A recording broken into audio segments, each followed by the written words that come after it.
तो क्या लगता है आपको क्लास 11th बहुत आसान है? जो बच्चे 95% 10th में लाए हैं और उनको 50 पे आते हुए हमने देखा, वो सोचते हैं कि अब 11th हमारे लिए तो आसान है, अब मौज करते हैं, इसके बाद डायरेक्ट 12th में फिर छोड़ेंगे। ऐसा नहीं होगा भाई।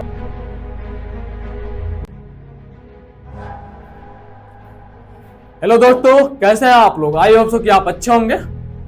तो जैसा कि आज हम डिस्कशन करने वाले हैं क्लास 11th के बारे में, क्या ये आसान है? तो मैं एक शब्द में कहूं तो बिल्कुल आसान नहीं। इसके पीछे रीजन क्या है भाई?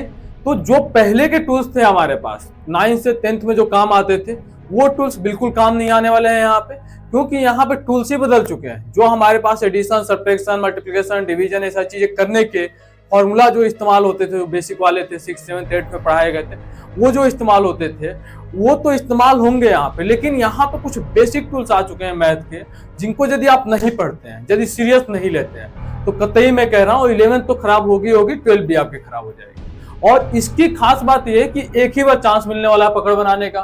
क्लास 9th 10th में जैसे पकड़ बनाने के लिए नर्सरी से लेकर के 9th तक 10th तक वही चीजें सीखते रहे हम, लेकिन यहाँ पे क्लास 11th में सीखने का मौका है, वो भी मात्र 2 महीने के अंदर। जैसे वेक्टर हो गया, कैलकुलस हो गया, डिफरेंशियल हो गया। यदि ये तुम्हें नहीं आएंगे ना भाई, तो कुछ नहीं आएगा 11th में, ये बात समझ लो। पास होने के लाले पड़ जाएंगे।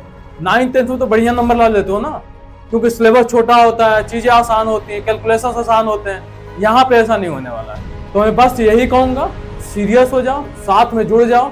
और मैं चीजों के लिए टेक्निकली मैं बता रहा हूँ कि मैंने मेहनत करके डिजाइन किया है चीजों को कि कैसे आसान बनाया जाए। वो सारी चीजें जैसे वेक्टर है, कैलकुलस है, तुम्हारा लॉगरिथम है, फंक्शंस है, ट्रिग्नोमेट्री है, इन सारी चीजों को कैसे हम अप्लाई करना है, क्या इसके एप्लीकेशन है हमारे पूरे फिजिक्स, केमिस्ट्री, मैथ में, वो सारी चीजें मैंने बड़ी सीरियसली मतलब हमने क्या किया उसको डिजाइन किया। तो आप हमारे साथ जुड़िए और चीजों को आसान होते हुए देखिए।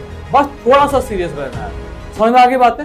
हाँ, क्लास 10th से सिलेबस बहुत ज्यादा हो चुका है, तो इस बात को भी ध्यान में रखना है। जितना आपके फिजिक्स पूरी थी ना, या ये समझ लो पूरी साइंस जितनी थी ना, उतनी तो मात्र 2 चैप्टर फिजिक्स के हैं, मात्र 2 चैप्टर, वो भी शुरू की हम बात करें, बेसिक वालों की बात करें। तो इतना बात आप समझ लीजिए।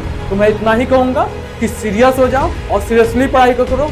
ये मत सोचो कि 10th में जैसे हमने मतलब बहुत बेहतर पेपर दे दिया लास्ट के 2 महीने में, ऐसा नहीं हो पाएगा 11th। तुम बेसिक नहीं पढ़ पाओगे तुम, और तो छोड़ो।